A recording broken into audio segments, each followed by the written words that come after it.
Este louvor, este hino, devia lembrar que cada um de nós podíamos fazer uma autoanálise. Qual foi a última vez?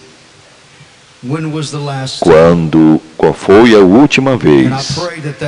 Espero que esse louvor possa ter falado ao seu coração, que você possa ter feito uma reflexão do que você tem feito para Deus. Essa mensagem de hoje, graças a salmistas e músicos, porque o tema a tratar do dia de hoje é muito introspectivo, fazendo com que todos nós possamos nos voltar para dentro de nós mesmos, analisarmos uma viagem introspectiva para saber, para que nós possamos meditar. Vamos continuar com o nosso estudo sobre as bem-aventuranças.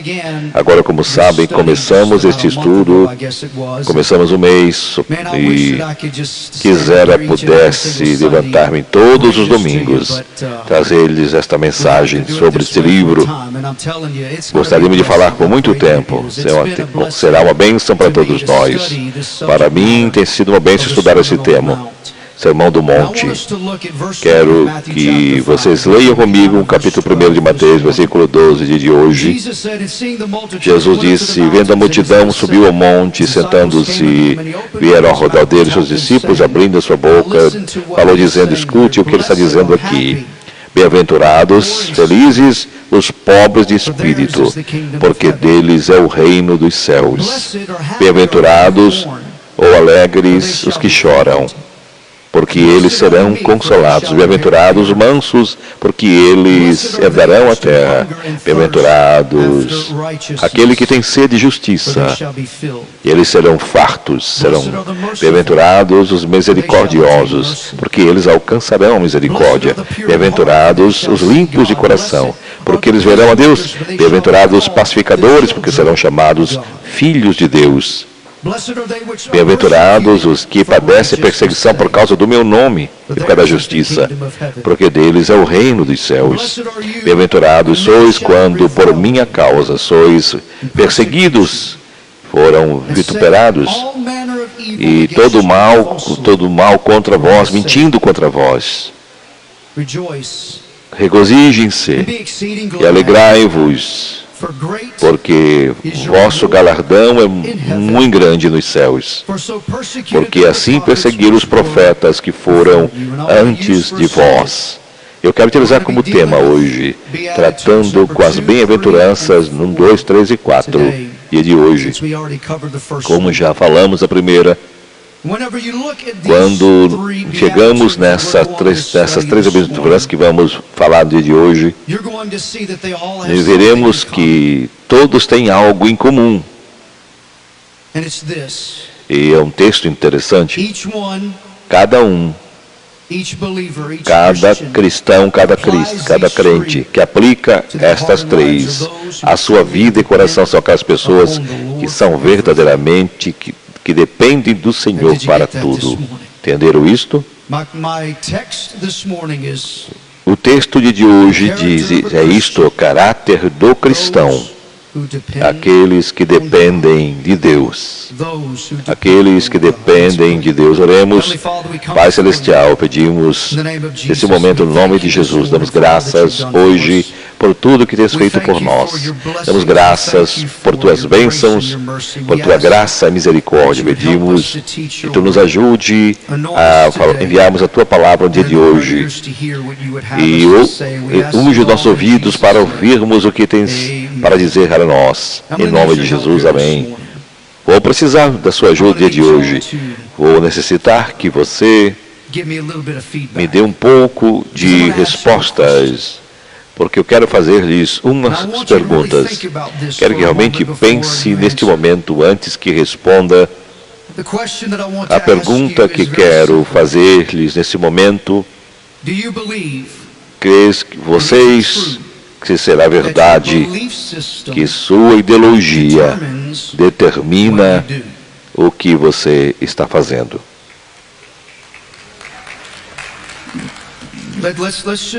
Por favor, permita-me esclarecer melhor. Pense bem. É verdade.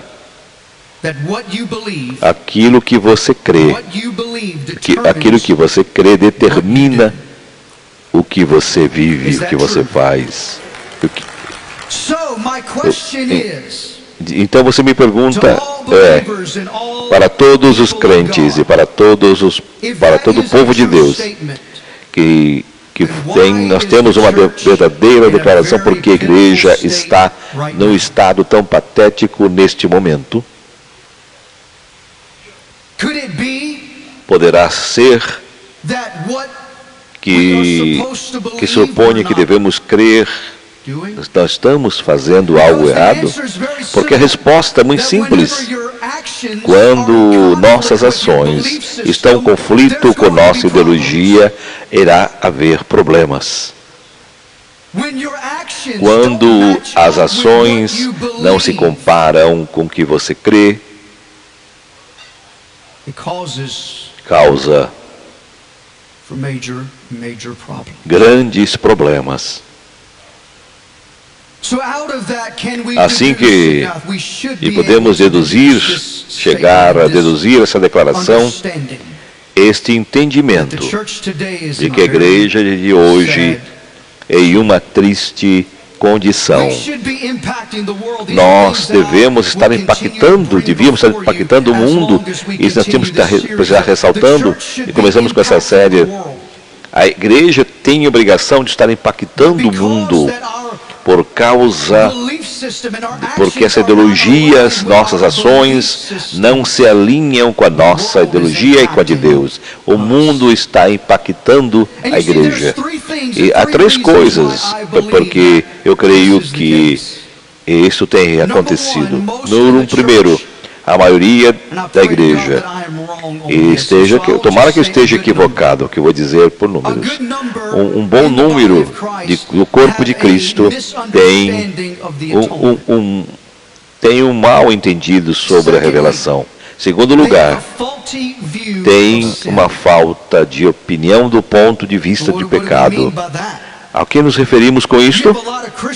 Há muitos cristãos que realmente não creem no pecado já. Simplesmente creem, fazemos coisas boas e de vez em quando está tudo certo. Aí uma confusão quanto ao pecado. É uma terceira parte.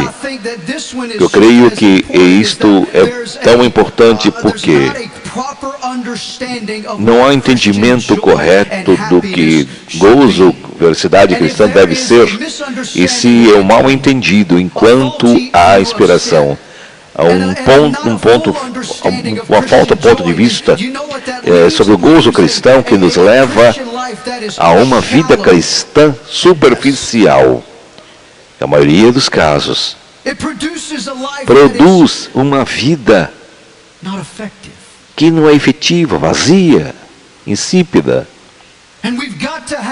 E devemos crer que Deus tem nos chamado a fazer para sermos efetivos como testemunho para o corpo de Cristo.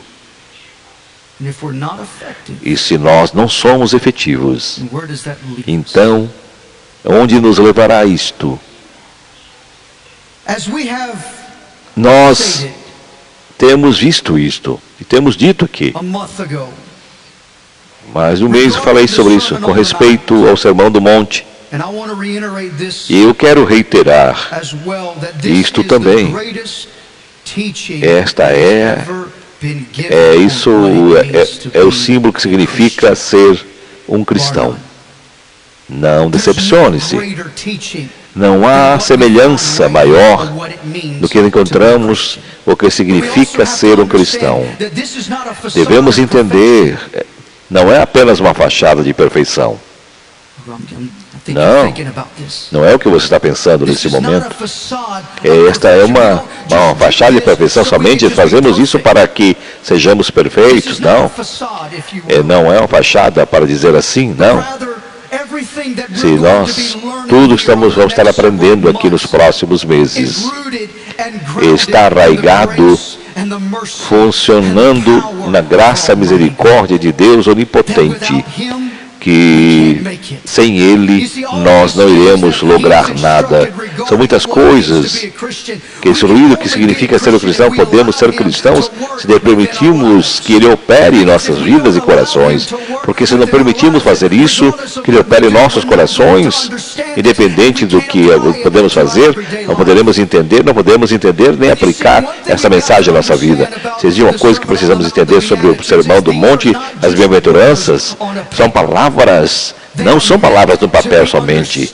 São dados para que possamos entender e preparar-nos para que possamos aplicá-las. Porque, regresso a você dizendo, se você não entende o que o Espírito Santo está mostrando a você, de Jesus Cristo com respeito à semelhança do mundo, que a verdade sobre o que é ser cristão, então nós estamos equivocados. Nós estamos vencidos pela ideologia. Vamos crer algo para nossa vida vai em torno do que cremos. Tudo que fazemos vai em volta do que cremos. Por isso é importante, é crucial para que nós tenhamos cada vez convicção e vivamos a palavra de Deus dentro dessas páginas, a palavra de Deus. E se o entendermos assim, e se o aplicamos, isto irá mudar com certeza a nossa vida. Quer dizer, fazer-lhes outra pergunta, para ver se alguns de vocês estão prestando atenção. Recordam vocês o que disse a respeito da primeira bem-aventurança? Bem-aventurança os pobres de espíritos, porque deles é o reino dos céus. Recorda que eu falei sobre isso, sobre essa bem-aventurança? Vamos, irmãos, lembram-se? Pensa bem. Ajuda-me, irmãos. Recordam vocês desse momento? Não. Cerca de... Isso. Recordam? Se invocam com a primeira? Recordam? Se você se equivoca com o primeiro, se equivocam com os demais. Se vocês mal entendem a expiação, você vai se equivocar com os demais. Se você se equivoca com a primeira, você vai se equivocar com as demais. Você não pode continuar a segunda, e você não pode seguir em frente. Você tem que acertar a primeira, que é a entrada, é o princípio, é o começo. Você acaba de começar e assim se edifica sobre a primeira. E por isso uma se edifica sobre a anterior. Lembra quando falamos sobre o que significa isto? Que eu estou em bancarrota espiritual e moralmente. Eu não tenho nada. Não há nada dentro do mundo que pode salvar-me a mim mesmo. Nada em mim que possa produzir a justificação. E não há justiça em mim. Não há nada em mim. Nada em mim que eu possa fazer milagres. Simplesmente a cruz, somente a cruz, onde me seguro, onde estou. Por isso que nos dá conta que somos efetivos. Sem Deus não somos nada.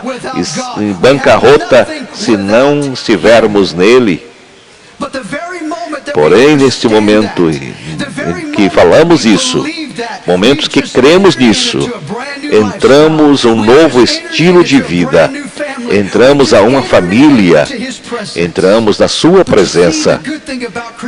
É bom que tenhamos consciência de que o cristianismo não é somente para entender isso, ele quer levar-nos um pouco mais adiante, porque ele quer que você esteja mais próximo. O próximo versículo diz isso: bem-aventurados que choram.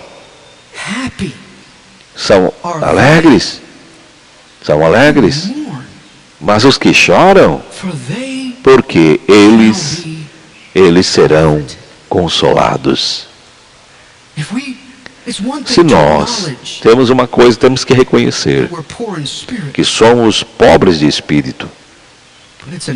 Porém, outra coisa, chorar Não digo algo diferente de lamento, mas a contrição é outra. Contrição é outra coisa. É uma coisa que temos que dizer eu creio.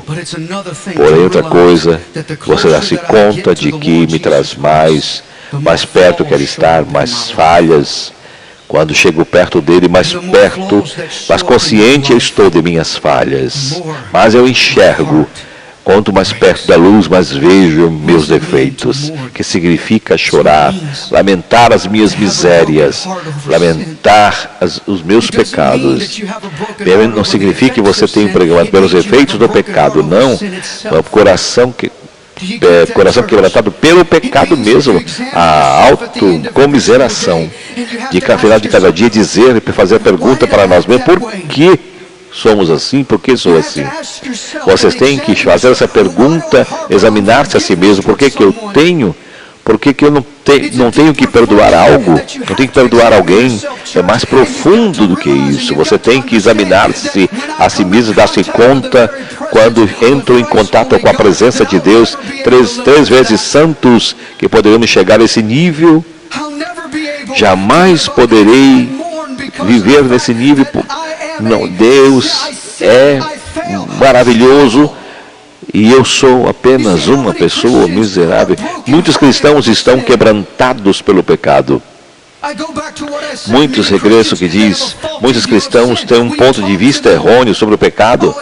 Não fala com eles, não há problema, não há problema. O pecado é um vilão. O pecado é um grande vilão na sua vida. Pense nesse momento. Estamos, homem chamado Jonathan Nett, que administrou os temas mais populares de todo mundo, pecadores, nas mãos de um Deus irado. E quando ele começava a falar e pregar, quando ele falava sobre isso, as pessoas corriam ao altar, as pessoas caíam aos pés do Senhor, dizendo, Senhor, perdoa-me. Sem podemos falar de pecado já, porque se falamos de pecado, nós temos que entender, sim,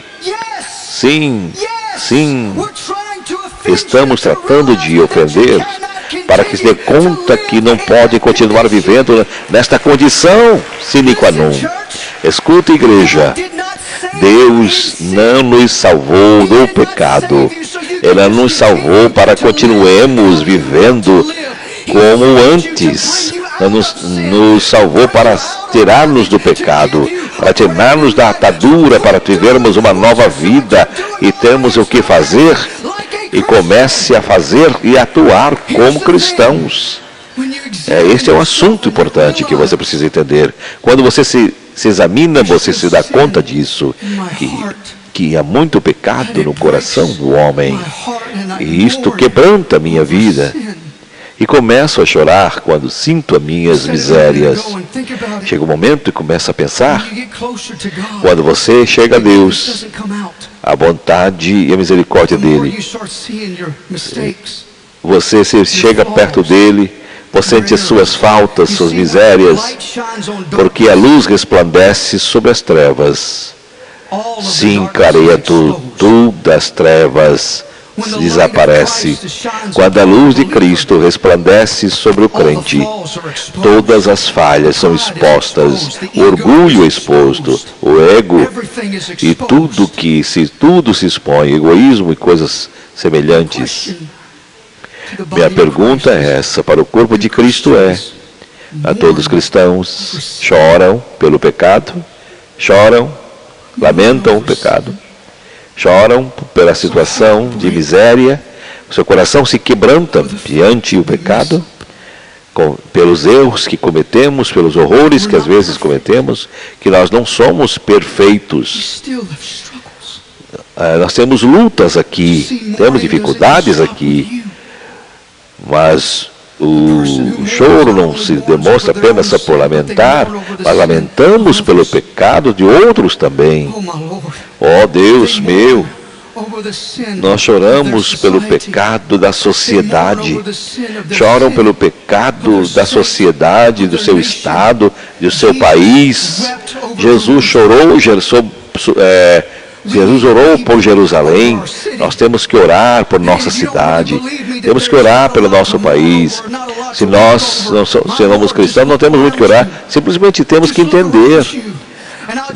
Você olhe para o seu redor, e eu atrevo a dizer tão franco, mas deveria dizer, se você não é crente, para crer, somente tudo que você sobre o que está acontecendo nesse país, sobre o aborto nesse país, é um tema, não é um tema político, não é um tema qualquer, é um tema espiritual. É um tema espiritual. Isso não deveria errar-nos, sim, devemos romper no seu coração quando você escuta que as celebridades ensinem e todos os que estão falando, estão lutando contra isso, se levantam e digam, eu não sou um entre outros que não aceita o aborto. O coração não deveria romper-se pela frieza e maldade que existe, que descarta da vida, não é cuidado médico. É um assassinato. É um assassinato. Igreja, isso deveria romper-nos o coração, chorar-nos sobre isso, colocar em nossa meta, deveria ser tema de nossa luta e pauta de nossa luta. Nossos corações têm que se romper diante dessa realidade com relação às drogas que estão entrando nesse país, destruindo nossos filhos, destruindo a nação. Não há respeito tampouco. Cidades estão tomadas pelas drogas e todo tipo de vício, e como crente tinha que quebrar e mover os nossos corações para que possamos interceder e orar por essas causas. E o tráfico humano que está acontecendo, filhos sendo raptados, roubados, tráficos de crianças, isso tinha que romper, quebrantar o nosso coração. E comece a regozijar-se pelos filhos protegidos, mas ao contrário, quando vemos nossos filhos sendo vítimas disso, tráficos de crianças, isso é horrível. Devemos chorar pelo pecado do nosso país, de nosso estado, de nossa nação, de nossa sociedade em geral. E olhem, isso me parece um paradoxo, mas não. Nos que choram serão consolados, serão alegres. Como pode ser isso se o meu coração está quebrado pelo pecado? Como eu posso estar feliz? Porque quanto mais que eu me quebranto, mais eu começo a buscar a solução. Deus começa a mostrar a solução. Igreja, vamos. Quanto mais tempo que você passa com o seu coração quebrantado, de alguma maneira, Deus começa a usar para isso. Algo melhor está para acontecer. Há um melhor da parte de Deus para nós. E todos os crentes e cristãos começam a buscar ao Senhor. O Espírito Santo irá mostrar-lhe a resposta, a mostrar o caminho e dará a solução. Vai dirigir-nos ao único que pode mudar todo o pecado, toda a mancha, todo o problema, e nos dirigirá ao Calvário, nos dirigirá a Jesus em Cristo Jesus. Por Ele, igreja, eu estou repetindo, não mais do que diz a Bíblia, estou dizendo muitas vezes, tantos anos que estamos vivendo, as respostas que se busca, se encontra o que Jesus tem feito por você na cruz do Calvário. E esta é a resposta, esta é a solução, é isto que o Espírito Santo irá dirigi-los a fazer. Por isso, cada vez que você chega a esse ponto, esta é a resposta, se dá conta do que? Temos uma razão, a resposta não se encontra no que nós pensamos, se encontra no que Jesus Cristo tem feito por nós.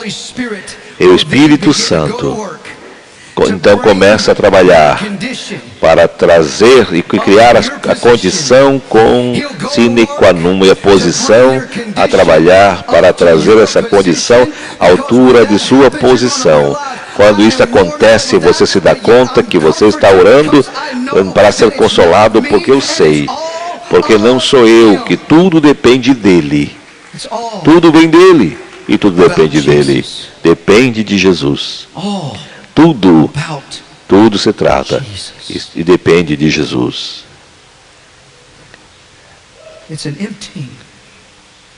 Isso é uma base para nós mesmos, para o meu coração. Os que choram se darão conta, como lemos e dizer, em 1990, quando eu era adolescente, dava conta que a gente não era tão grande como se imaginava. Mas como? O que significa isso? Não tenho nem ideia. Porém, era um adolescente. E você, muita coisa que tem que fazer. Assim que chega um pouco mais além. E vem da progressão. E o Espírito Santo começa a trabalhar. Vai se aproximando. Bem-aventurados os que choram, porque eles receberão consolo. Não vou um pouco mais adiante sobre edificação. Traz a bem-aventurança breve, dizendo: bem-aventurados os mansos, porque eles herdarão a terra. O mundo precisa de dizer e entender, porque a motivação do mundo é que somente os fortes sobrevivem, mas a toda a sobrevivência dos mais fortes. Sim, jamais conquistar o mundo. Jesus disse não, não faça isso. Não é assim. Não se trata na fortaleza para conquistar o mundo, mas os mansos, os humildes, eles herdarão a terra. O mundo olha a igreja e diz: vocês são loucos. Não entendem, você não entende isso. Se o mundo sem o poder não sobrevive, toda a ideia de que mansidão é nobre. O que significa ser manso? Sabe que mansidão é fruto do Espírito. Mansidão não é algo que você nasce com ele. A mansidão se adquire pela obra e operação do Espírito Santo. Significa várias coisas. Primeiro, uma força controladora, uma inteligência emocional, tanto espiritual como intelectual, dada pelo Espírito com humildade. Porque, olhem bem, como funciona essa progressão. Bem-aventurados os pobres do Espírito, bem-aventurados que choram, bem-aventurados os mansos, vocês herdarão a terra. Posso dizer isso? E alguém pode entender diferente? Alguém pode preocupar-se como discutir? Esta é a verdade. E durante toda a exposição, o livro de Efésios, vou continuar dizendo, no estudo de Mateus, que diz: a cruz não só trata com seu problema de pecado, trata com seu problema de caráter também, principalmente. Trata como você atua com o seu próximo. Trata como você cuida do seu irmão, se trata com humildade e respeito. Sabe, se você é forte, se você se torna rude e grosseiro, você perde as estribeiras a qualquer momento do instante, tem essa sanguinidade para ofender o próximo. Falta essa mansidão do Espírito. Sabem? Quando você fica nas Escrituras e Abraão foi visto como uma pessoa manso, a Bíblia diz que Moisés também era um homem mais manso da terra. Ele assim entenda isso. Porém, não sabe que a personificação disso mostra em Jesus.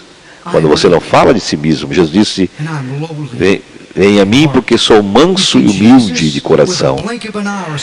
Jesus, ele deu exemplo para nós na cruz do Calvário. Ele poderia destruir as nações apenas só com o olhar, somente movendo a cabeça.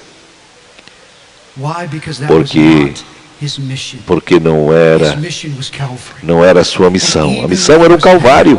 E quando ele estava pregado na cruz do Calvário, ele podia trazer anjos, legiões, legiões para livrá-lo, mas disse: Pai, perdoa-lhes, porque não sabem o que fazem. Dr. Martin Lloyd disse que uma das definições mais excelentes sobre isso, quando começa a estudar certos atores, ele cita com respeito a essa passagem, ele diz isso: o homem essencialmente do ponto de vista de si mesmo, expressando uma atitude e conduta com respeito a outro.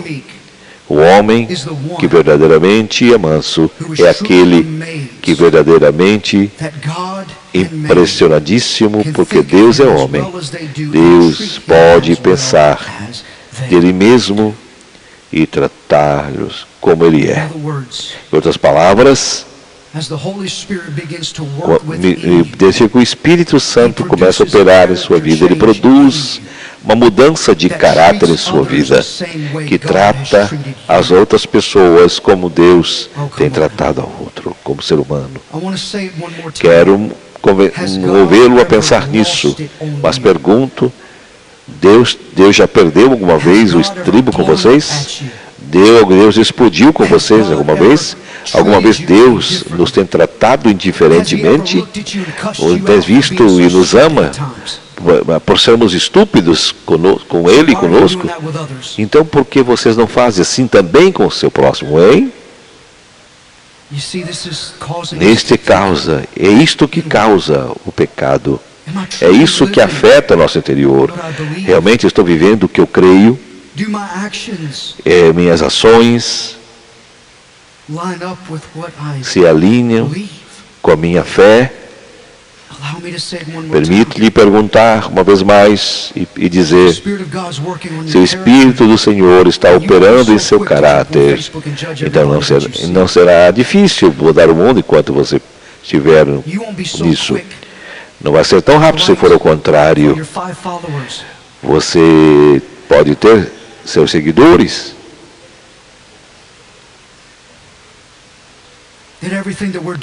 que todos que estamos fazendo está mal, porque não é. Se realmente queremos ser, nós sentimos mal quando não correspondemos a nós mesmos. Entendemos isso? Em nossas autoanálises, não será tão rápido assim entender todas as demais coisas. Não será para mudarmos todas as coisas. Quando tratar a gente com respeito, com habilidade, sem perder respeito e ternura. Você não quer dizer que você tem que ser um tapete, não. Há momentos em nossa vida que você tem que levantar fortemente, mas deve fazer com o espírito correto, da maneira correta, sabendo que todo mundo tem sua posição e opinião. Ser manso não é ser um tapete, nem cavalo do diabo. Mas saber que as cristãos devem pensar que são mansos. Nós somos porque o Espírito Santo nos conduz a isso. Temos que ficarmos firmes contra o erro, mas agir da maneira correta, atitude correta, espírito correto. Quando você faz isso, Deus começa a operar nessa outra pessoa. Uma vez mais, isso não é uma qualidade, um atributo natural, porque não se nasce assim. É uma obra do Espírito Santo em nossas vidas. E que sua fé tem que estar em ação. Fazer o que o Espírito Santo tem feito por nós, quando ele começa a operar e começa a produzir essa mudança de caráter. Porque uma das melhores maneiras de mostrar que algo, o amor de Cristo, quero dizer-lhes isso, uma das melhores maneiras que se pode dizer de um crente é quando alguém diz para ele: houve mudança na sua vida. Eu tenho sentido mudança em sua vida. Você já não é mais louco como antes. Você não tem mais cigarro em sua boca. Você não fala mais besteira. Há mudança em sua vida. Você mudou para melhor. Por que estou falando disso? Porque os cristãos temos que deixar matar-nos uns aos outros. Eu não, alguns de vocês não gostam disso.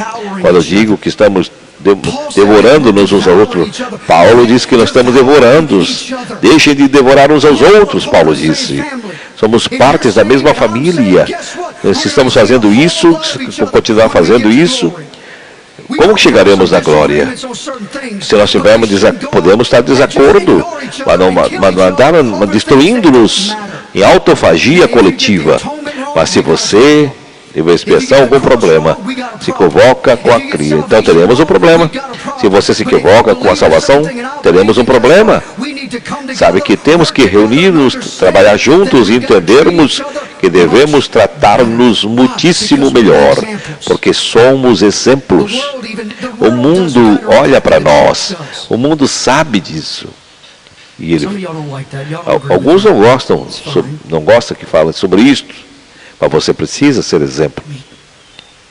Você é um homem, gentileza, natureza controlada, mansidão, temperamento, cordialidade. E o mundo diz, isto não funciona, pode dizer. Jesus disse que sim, quando você se aplaca a ira. E todas essas coisas mudam. Quem vai estar reinando com Ele não é o mundo, senão os mansos. Eles herdarão a terra. Sim, significa isto. Devemos entender, deixemos que o Espírito Santo haja, para que mude nossa vida, nosso caráter, porque nós devemos agir diferente, temos que estar sempre permitindo que o Espírito Santo haja e nos transforme, que haja essa metamorfose pela ação do Espírito Santo, pelo Espírito Santo em nossas vidas. Aí sim entenderemos por que os mansos herdarão a terra. Às vezes quando liga, às vezes está um pouco tarde e a gente liga.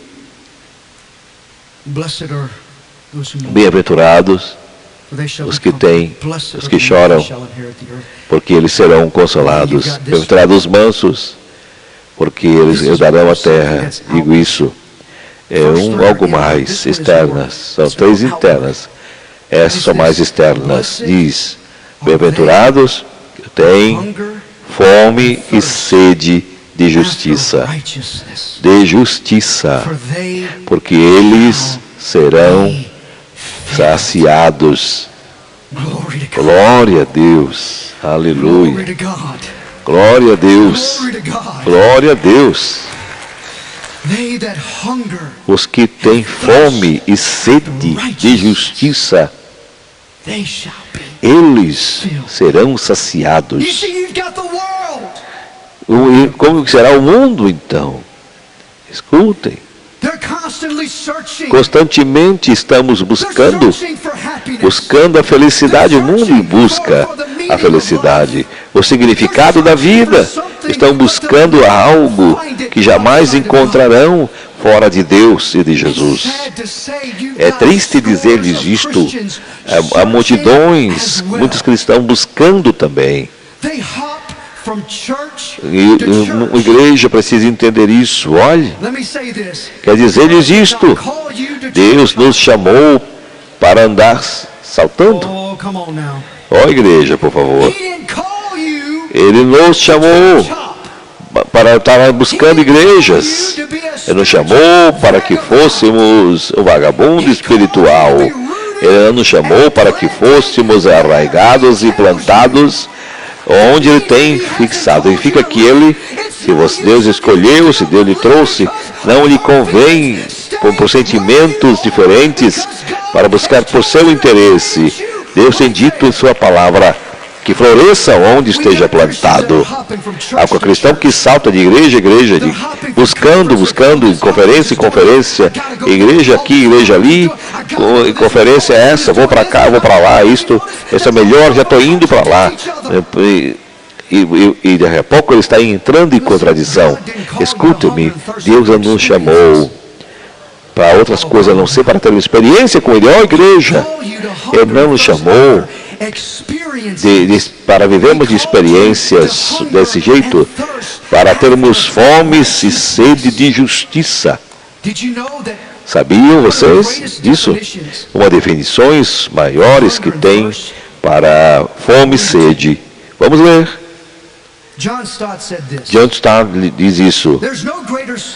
Não há segredo maior de o progresso da vida cristã que una que um apetite forte, saudável. Como? Como não sou? Qual o significado disso? Quando você tem fome e sede, você tem um apetite, não é verdade? Porém, um progresso maior para a fé cristã é crescer constantemente. Conhecimento e a graça do Senhor Jesus Cristo. Como você crê? Você tem que ter um apetite espiritual muito forte. Tem que estar ao ponto de tal como nós necessitamos de alimento físico, como nós necessitamos de alimento espiritual. Senão, nós não teremos sucesso. Necessitamos ter fome e esta sede das coisas de Deus. Demasiadamente cristãos que estão felizes como estão. Muito bem, parece que está bom. Estão contentes, não necessitamos de nada. Não querem ser chamados a permanecer onde estão. Eles querem trair para profundamente. Deus quer mais. Deus quer mostrar-nos mais. Deus tem muito mais para nos dar e mostrar. E nós temos que cremos esta apetite forte espiritual. Sabe por quê? Porque Deus irá nos saciar se buscarmos. Se dê conta disso, do que devemos ter como nosso próximo, como fome e sede de justiça. Coisas nossas que precisamos fazer. E quando Ele quer que nós busquemos por justiça, cito isso uma vez mais. Meus olhos, eles já leram e esperemos que não esteja fechado. Se você precisamos enxergar. Isso foi escrito por 1974. Dr. Lloyd Johnson, no estudo do Sermão do Monte, disse: onde há justiça, teremos fome e sede. Significa querer dizer que você é livre do pecado em todas as suas formas. Em cada manifestação significa livre porque o pecado nos separa de Deus. Trata somente da justificação, mas trata também da santificação.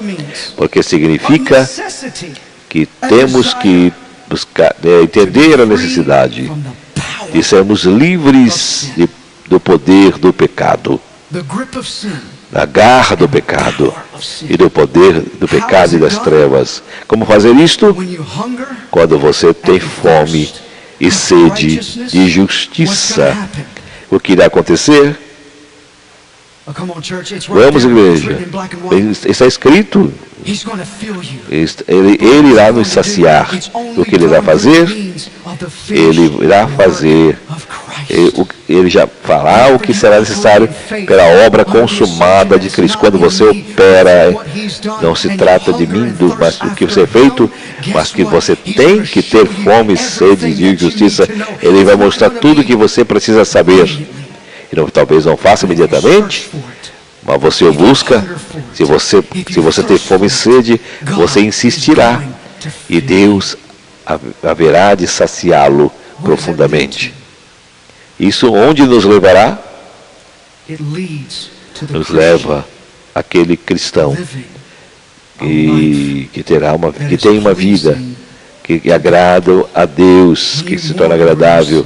Quando você tem esse choro pelos pecados, o Espírito toca na sua vida e você sente a sua miséria e chora pela obra do Espírito.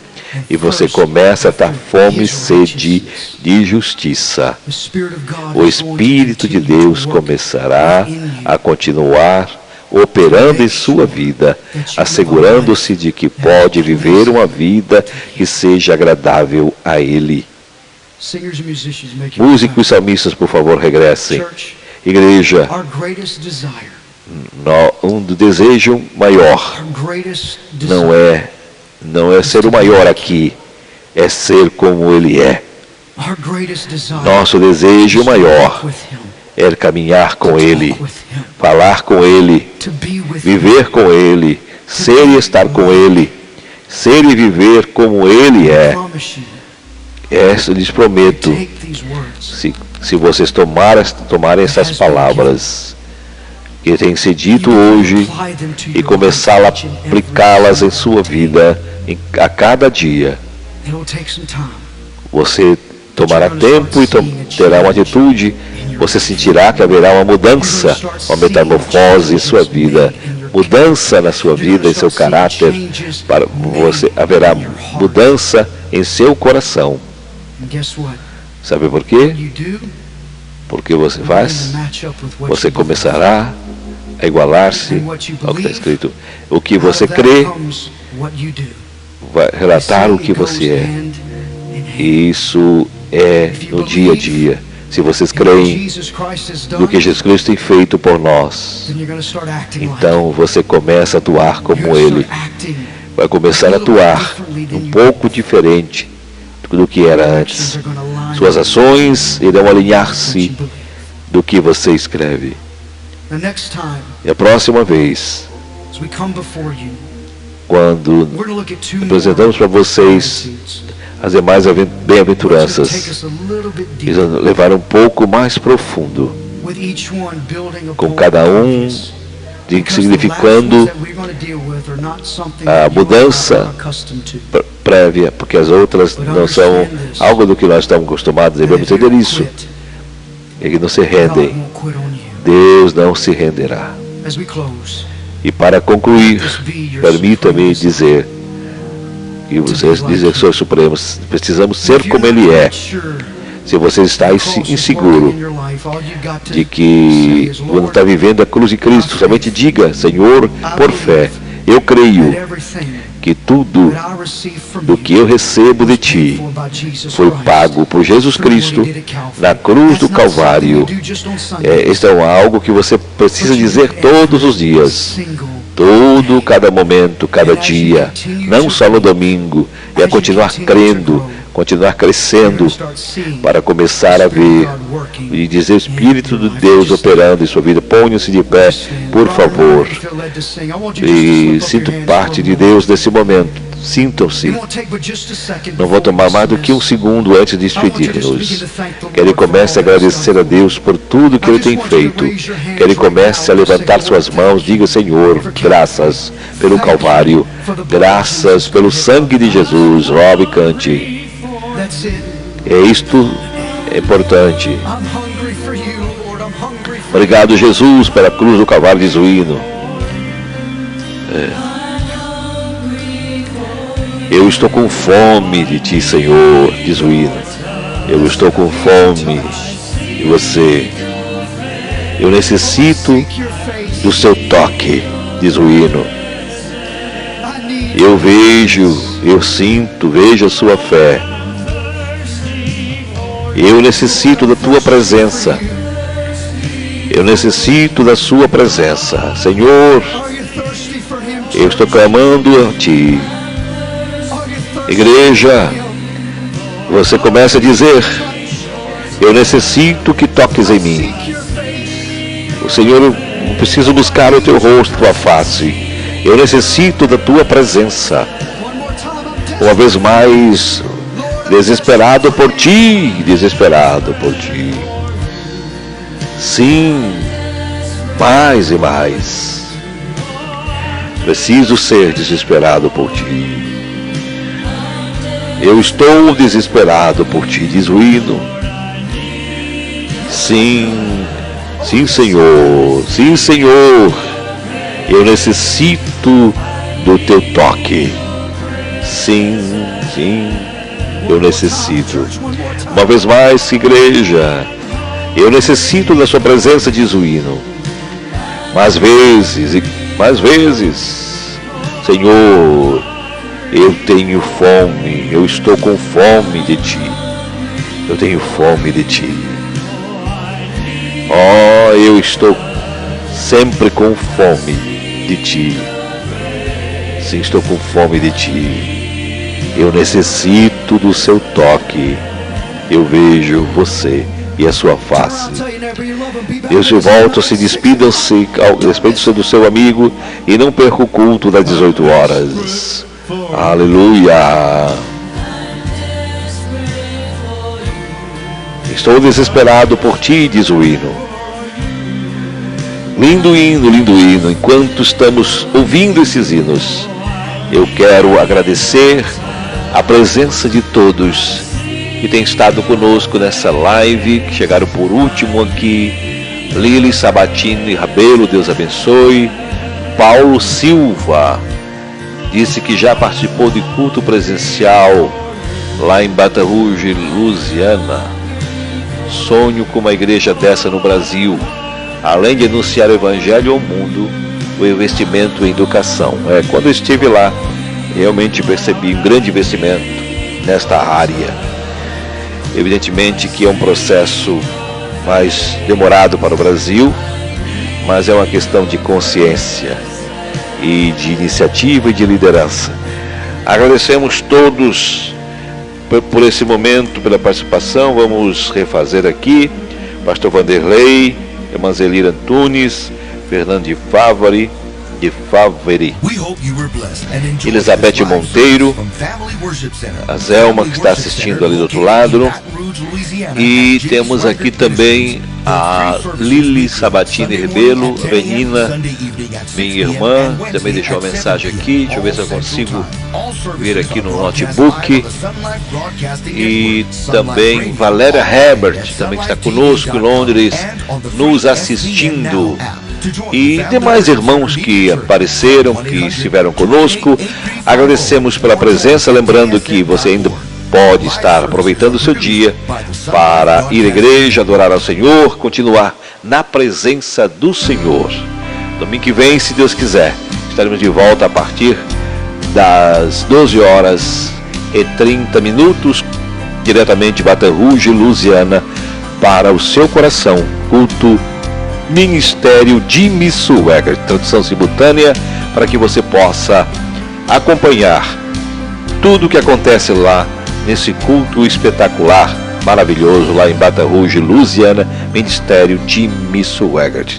Deus abençoe, fique com Deus, até domingo que vem, na gloriosa paz de nosso Senhor Jesus Cristo. Todos sejam abençoados no nome de Jesus. Amém. Here's what they are. First of all, we have Rahab and other miracles. We have great women of the Bible, Old Testament, great women of the Bible, New Testament, divine healing, the New Covenant, and then the resurrection. Each one of these books are something